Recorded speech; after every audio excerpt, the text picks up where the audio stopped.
Halo kawan pajak, jumpa kembali di podcast KPP PMA 5 Podcast Ceria, Ceria, cerita cerita pajak pajak PMA PMA 5. 5.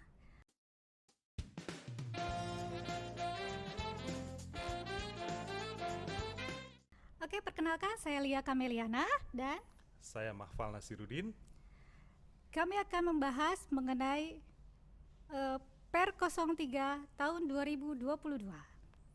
Tentang apa sih Teh Per 03 itu? Ini tentang faktur pajak, Pak. Oh, faktur pajak. Ya, ya, ya, ya, ya. Nah, ini kan sebetulnya diterbitkan tanggal 31 Maret 2022 kemarin ya Pak ya, tapi Iya, berlakunya sejak 1 April 22, 2022. betul. Oke. Oh ya Pak, Hmm, ini sebetulnya di podcast kita kali ini kita akan bahas kan Per 03 ya. ya. Nah, sebetulnya yang melatar belakangi terbitnya Per 03 ini apa Pak? Jangan buru-buru Teh Oh ya. iya. Kita sapa dulu kawan pajak Oh ya. iya, iya. Halo Kawan kawan pajak, pajak. apa kabar? Sehat semua ya, selalu ya. Nah, kita lanjut ya Teh. Oke Pak, nah itu pertanyaan saya tadi Pak ya, Iya, kita iya, lanjut iya. ya. Boleh, boleh, Nah untuk boleh. latar belakang Per 03 ini apa Pak ya? Jadi gini Teh, Per 03 ini lahir dari beberapa sebab ya. Yang pertama adalah bahwa eh, aturan yang lama itu sudah obsolete gitu ya, tidak nggak up to date kan. Mereka lebih banyak mengatur tentang faktur pajak kertas gitu kan. Nah, yang kedua adalah eh, aturan tentang faktur pajak ini saat ini kan udah banyak tuh, ada beberapa aturan faktur pajak yang saling melengkapi gitu kan, jadi mungkin bikin bingung wajib pajak. Jadi kita simplifikasi. Yang berikutnya adalah ternyata aturan-aturan yang lama itu masih belum bisa menjawab permasalahan yang terjadi di lapangan. Jadi wajib pajak atau kawan pajak bingung ya Pak ya? Bingung betul. Nah, yang terakhir itu yang bukan yang terakhir ya, berikutnya adalah bahwa eh, aturan-aturan yang di atas itu banyak, seperti kita ketahui aturan perpajakan itu kemarin berubah kan, ada aturan harmonisasi perpajakan dan ada undang-undang cipta kerja gitu kan. Nah itu ternyata aturan-aturan di bawahnya itu, di bawah undang-undang itu belum diupdate. Nah kesempatan inilah untuk diupdate sekalian. Jadi istilahnya kayak penyempurnaan Betul, peraturan apa ya? betul. Nah, kemudian juga ini untuk memberikan kepastian hukum buat wajib pajak, sama yang paling pasti sih untuk mempermudah wajib pajak melaporkan kewajiban PPN-nya, gitu Atau Teh. kewajiban perpajakan mungkin Pak Yang ya secara lainnya, umum ya? betul, betul, betul, salah satunya itu. Oke Pak, kalau untuk perubahan atau pokok-pokok perubahan yang ada di Per 03 2022 ini apa saja Pak? Banyak ya diatur perubahan-perubahan itu, yang diantaranya adalah kewajiban pencantuman NIK atau nomor paspor. Nah, lawan transaksi kita kan kadang-kadang orang pribadi yang nggak punya NPWP nih. Nah, mereka sekarang penjual itu diharuskan mencantumkan NIK supaya jelas siapa lawan transaksinya. Yang kedua, pengisian jenis barang atau dalam faktur pajak. Misalnya untuk penyerahan BKP berupa kendaraan bermotor. Nah, sekarang harus di detail tuh sampai nomor rangkanya. Jenis kendaraannya apa Jenis Pak ya? kendaraannya Di apa, oke, di keterangan di faktur pajak keterangan itu Pak faktur ya? pajak Oke. di detailnya itu harus disantumin semua. Nah, kemudian kalau misalnya untuk BKP yang berupa tanah atau bangunan itu juga harus jelas alamatnya di mana, letak bangunannya itu, letak tanahnya itu harus Alamat disebut. objek pajak yang Betul. ditransaksikan Pak ya? Alamatnya lengkap ya Teh ya, Oke. harus lengkap gitu ya. Jadi jangan cuma nama jalan aja Pak ya, tapi ada Betul. nomornya, kode posnya mungkin Pak Iya, ya, lebih betul, jelas ya. betul. Oke. Nah, ada juga sekarang aturan tentang kan sekarang ini banyak orang yang jual beli ekspor gitu kan ya, jual beli barang ke luar negeri gitu kan. Nah, itu juga mata uangnya kan dolar nih atau US atau mungkin mata uang asing lain gitu kan, itu juga diatur. Sekarang nilainya adalah dikonversi pakai kurs pajak berdasarkan KMK pada saat seharusnya, pada saat kapan seharusnya faktur pajak itu dibuat. Jadi Jadi sesuai ya Pak ya. sesuai. Jadi bukan pada saat faktur pajak itu dibuat, tapi pada Seharusnya. kapan seharusnya sesuai aturannya itu kapan gitu kan. Oke. Kemudian sekarang ada nomor seri faktur pajak itu juga dibatesin tuh sekarang. Wajib pajak tidak bisa semuanya gitu kan, atau semena-mena atau menggunakan nomor seri faktur pajak yang ada itu harus jatah. Jadi nggak boleh saya minta berapa faktur, 1000 faktur itu nggak bisa ya Pak ya. Betul, Jadi harus betul. Jadi harus disesuaikan ya Pak ya. disesuaikan dengan jumlah transaksinya dia kan gitu kan. Nah, kemudian ada juga tentang kode faktur nih Teh, kode Oh faktur iya pajak ya kan kan. ada yang 05 ya Pak itu ya. Betul, tadinya kan nggak dipakai tuh kan, Iya. 05 kita Mungkin ini kawan cukup bingung ya kenapa Pak ya. sih Heeh. dikosongin gitu. Nah, sekarang udah dipakai 05 itu. Nah, kemudian yang lainnya adalah soal apa? Batas waktu upload. Nah, faktur pajak itu batas waktu upload ya. Upload di aplikasi faktur mungkin Pak ya. Oke. Jadi sekarang diatur batas waktu uploadnya. Tanggal Jadi berapa Pak ya?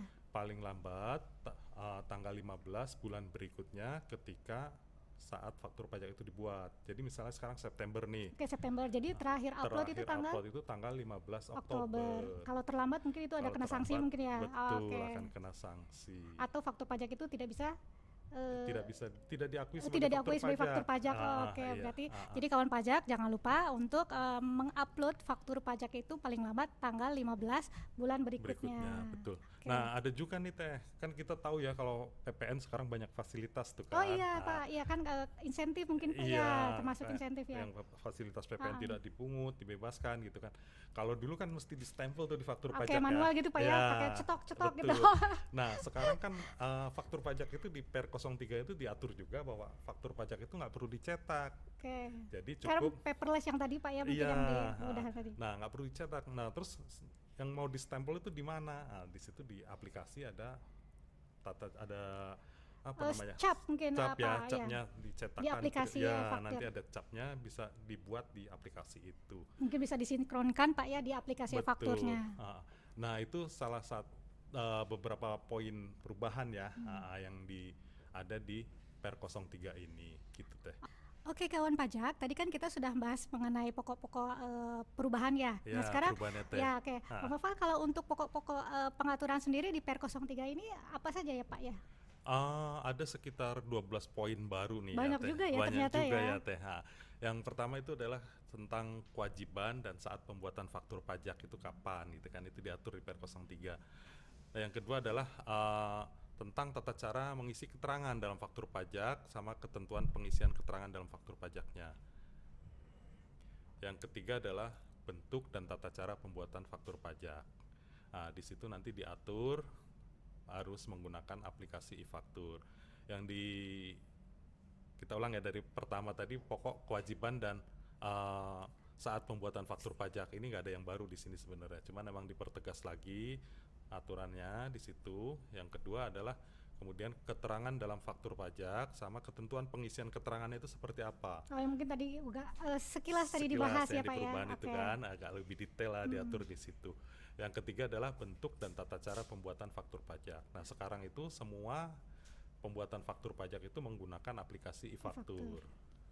Nah yang berikutnya adalah tata cara pembetulan Pembetulan atau pembatalan pembatalan iya faktur pajak itu Teh, atau mungkin penggantian ya. Oke, barangkali ada kawan pajak betul. yang salah membuat faktur Wajar pajak, kan keliru ya, namanya bisa. manusia ya, suka ada salah-salah kan gitu kan. Nah, gitu. Yang kemudian yang kelima adalah ini tentang faktur pajak bagi PKP pedagang eceran. Ini juga diatur di situ seperti apa. Nah, kemudian yang keenam ini persyaratan formal dan material faktur pajak. Serta misalnya yang kriteria faktur pajak lengkap itu seperti apa, tidak lengkap itu seperti dijelaskan apa. di Per 03 ya Pak betul. ya. Terus kapan faktur pajak dianggap tidak dibuat gitu kan. Nah, yang kemudian yang ketujuh itu pelaporan faktur pajak, tata caranya seperti apa, Batas 15 penguploadnya hari kapan? Oke. setelah tanggal faktur pajak dibuat bulan berikutnya gitu kan. Bukan 15 hari, sorry. 15 Tanggal 15 bulan berikutnya setelah faktur pajak itu dibuat. Yang kedelapan, tata cara pengajuan dan permintaan database e-faktur yang hilang atau yang rusak. Oh, jadi gitu bisa kan. dimintakan. Diatur, Oh, bisa. oke, diatur Jadi juga Pak ya. kadangkala kan gitu kan wajib pajak mengalami kendala, database-nya rusak atau faktur Korup ya mungkin Pak ya. iya, korup misalnya, database-nya rusak gitu kan. Nah, kita wajib pajak bisa kawan pajak bisa minta ke KPP Dengan pakai database-nya, permohonan mungkin ya Pak ya. permohonan gitu kan. Kemudian diatur juga tentang keadaan tertentu gitu kan.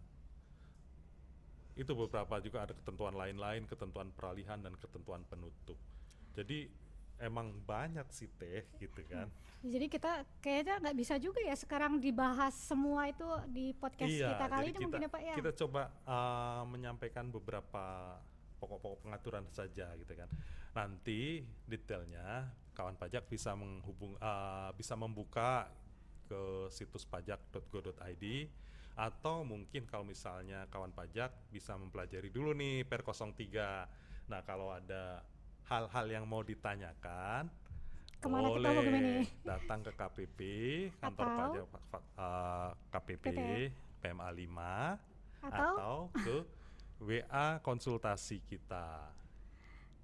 Oke, baik Pak. Kalau untuk mungkin kita bisa jadwalkan ulang mungkin ya Pak ya untuk podcast selanjutnya untuk membahas tentang perubahan-perubahan yang tadi telah Bapak sampaikan tadi mungkin ya Pak ya.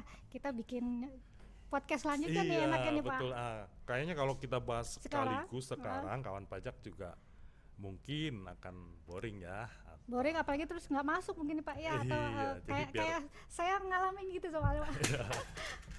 Jadi biar lebih detail, nah silakan nanti kita bahas lah ya per segmen lah ya Teh ya. Oke Pak, Gitu. kita jadwalkan kembali ya Pak Iya, ya. Oke kawan pajak, mungkin itu saja yang bisa kami sampaikan untuk podcast kita kali ini. Kita akan kembali lagi di podcast ceria selanjutnya. Saya Lia Kameliana. Saya Mahfal Nasiruddin. Kami mohon Kami pamit. Sampai jumpa di podcast selanjutnya. Sampai jumpa. Sampai jumpa.